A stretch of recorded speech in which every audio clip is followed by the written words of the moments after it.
자, 김창엽의 보지 못한 폭포를 간단하게 보겠습니다. 갈래가 교술갈래예요. 이게 제일 중요합니다. 이 작품에서 제일 중요한 건 교술갈래의 특징. 교술갈래가 뭔지를 아는 것. 이것이 제일 중요하다. 교술갈래는 사실을 서술하여 깨달음을 주고자 하는 글. 이게 교술갈래입니다. 대표적으로 수필이 있고요. 수필을 교술갈래라고 보시면 돼요. 현대수필 그리고 이제 고전수필도 교술갈래에 속하는데 이 보지 못한 폭포 같은 경우는 이제 교술갈래 말투를 딱 보면 옛날 얘기예요. 이게 교술갈래의 특징입니다. 내용을 볼게요. 풍패동의 동쪽은 바로 느맘곡이다. 그 물이 서쪽으로 흘러 소월석 아래에 이르러 대천으로 들어간다. 그렇대요. 우리 집에서 바라보면 아주 가깝지만 특별한 점이 있는 것으로는 보이지 않았다. 이 글도 특별한 점이 있는 것으로는 보이지 않아요. 저의 마음과 같군요. 별 내용이 없어요. 이 글은 별 내용이 없습니다. 하루는 마을 주민 황씨가 아우 자익에게 골짜기 안에 있는 폭포가 몹시 기이하다고 말해주었다. 자, 이제 황씨가 어떤 얘기를 들려줬는데 골짜기 안에 폭포가 있는데 그게 기이하다고 알려준 거예요. 누구한테? 나의 아우에게 그 얘기를 해준 거죠. 자익이 나한테 말을 해줬어요. 그래서 흔연히 함께 갔다. 기꺼이 흔연히 뭐 이런 얘기죠. 함께 갔어요. 아우 대유와 조카 인상과 악상이 따라왔다. 세 사람은 모두 말을 타고 두 아이는 걸어갔다. 뭐 그랬어요. 이제 저기 뭐야 그 폭포 구경 가는 거예요. 골짜기 여기에 이르자 인가 서너 채가 보였다. 산을 등진 채 물을 두르고 있어 밭도둑과 울타리가 썰렁했다. 문을 두드리니 한 구부정한 노인이 나왔다. 수염과 눈썹이 온통 휘어 7, 80세쯤 되어 보였다. 폭포가 어디에 있는지 묻자 지름길을 가리키며 들어가는 길을 아주 자세히 일러주었다. 자, 그래서 이제 이 골짜기 여기가 이제 공간이에요. 첫 번째. 자, 그다음 이제 골짜기 안으로 들어갔죠. 공간의 이동이 드러납니다. 들어가서는 말을 풀밭에 놓아두고 지팡이를 짚고 나아갔다. 왜? 산이니까 이제 말을 타고 갈 수가 없는 거죠. 얼마 안 있어 너럭바위 하나가 보였는데 비탈이 져서 앉을만 했다. 물이 그 위를 쟁글대며 흘렀다. 아니 물이 거기를 흐르는데 어떻게 앉지? 소나무 두 그루가 이를 덮고 있어 기이하고 장한 데다 울창하게 가지가 뻗어 있었다. 곁에는 단풍숲이 있는데 또한 높고 컸다. 묘사죠? 묘사. 잎이 한창 선홍빛이었으므로 동행들이 문득 몹시 기뻐하였다. 예뻤다는 거죠. 아름다웠다. 경치가 아름다워서 좋아했다. 이 속에 이처럼 아름다운 경치가 있을 줄은 생각지도 못했다. 묘사가 쓰였네요. 경치를 묘사했다. 그 다음 보시면 여기서부터는 오솔길이 굽이굽이 이어지면서 여러 차례 좋은 곳을 얻게 되니 경치가 좋은 곳이 많았다는 얘기죠. 나아가면 갈수록 더 기뻐할 만했다. 하지만 폭포로 들어가는 길은 놓쳐서 찾지 못하고 그저 시내를 따라 올라갔다. 이제 정작 폭포를 보러 가기로 했는데 폭포는 찾지 못했어요. 그렇게 5, 6리쯤 갔는데도 폭포는 종래 끝끝내 찾을 수가 없었다. 지쳐서 바위 위에 앉아 산과일을 따서 먹으며 사방을 둘러보았다. 맷뿌리는 빙 둘러서고 산마루는 첩첩인데 시내 골짜기는 깊고도 그윽해 바라다 보이는 것은 온통 설이 맞은 숲에 붉고 누런 단풍뿐이었다. 뭐 이게 싫다는 건 아닙니다. 예쁘긴 예뻐요. 근데 이제 폭포를 못 본 뿐이죠. 동북쪽은 경계가 더욱 그윽이 빼어나 바라보니 은은하여 마치 신기한 것이 있을 것만 같은지라 마음이 몹시 즐거웠다. 그러니까 폭포를 못 봐서 지금 이제 어디야 폭포는 이런 얘기를 하고 있긴 하지만 어쨌든 즐겁긴 해요. 네.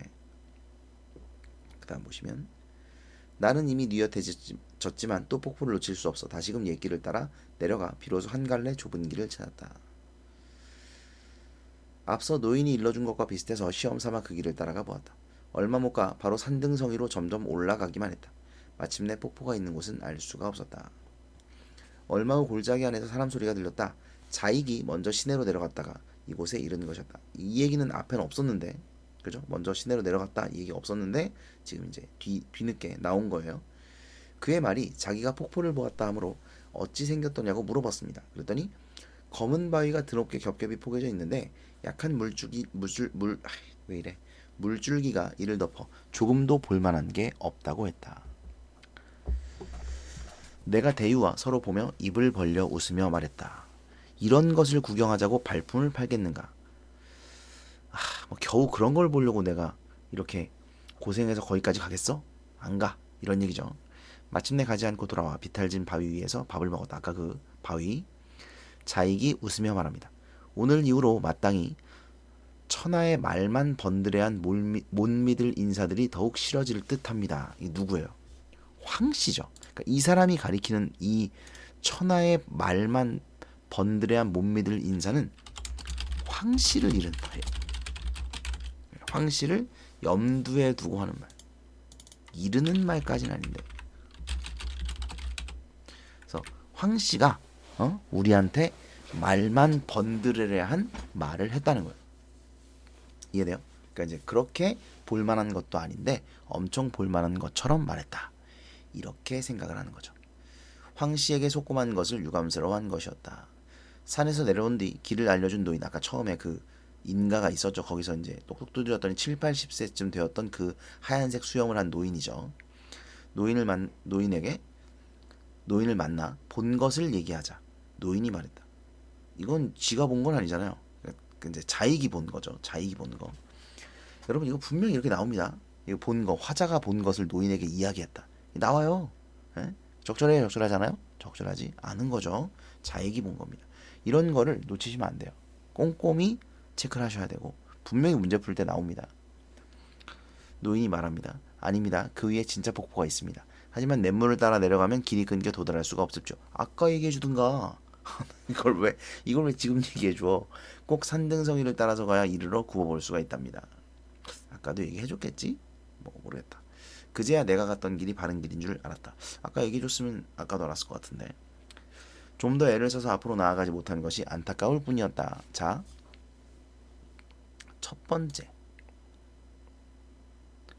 좀 더 가볼 걸. 이런 생각이죠.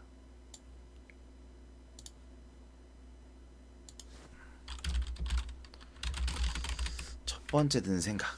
하지만 또한 폭포의 실상이 자익이 본 것 정도에 그치지 않음이 기뻤고 잠시 남겨두어 뒷날의 유람할 거리로 삼게 된 것이 더욱 여운이 있음을 깨달았다. 화자의 생각 2.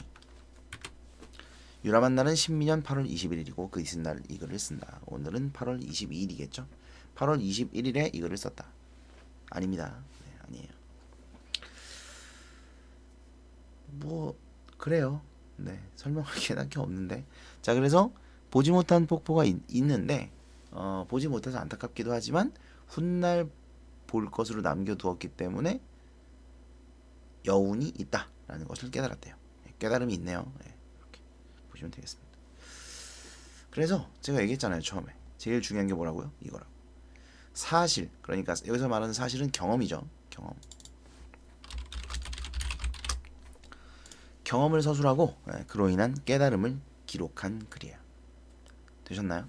여러분은 이 글이 왜 우리는 별게 아니게 느껴질까요? 이 깨달음이 당연한 거 아닌가? 이런 생각이 들어서 그런 거예요. 그렇구나. 이 정도의 깨달음인 거죠. 이 사람은 이게 엄청난 깨달음이었는지 모르겠는데 우리는 그게 그냥 그렇구나. 이 정도의 깨달음인 거죠. 그래서 그냥 그렇게 느껴지는 거예요. 네. 교술갈래의 특징을 아시면 되고요. 자, 중요한 거 체크해 볼게요. 밑에 핵심 정리가 나와 있어요. 얘는. 자, 고전수필 이거 아셔야 되고요. 교술갈래라는 거. 그 다음에 주제는 폭포를 보지 못하고 돌아온 경험, 그에 대한 감상이다.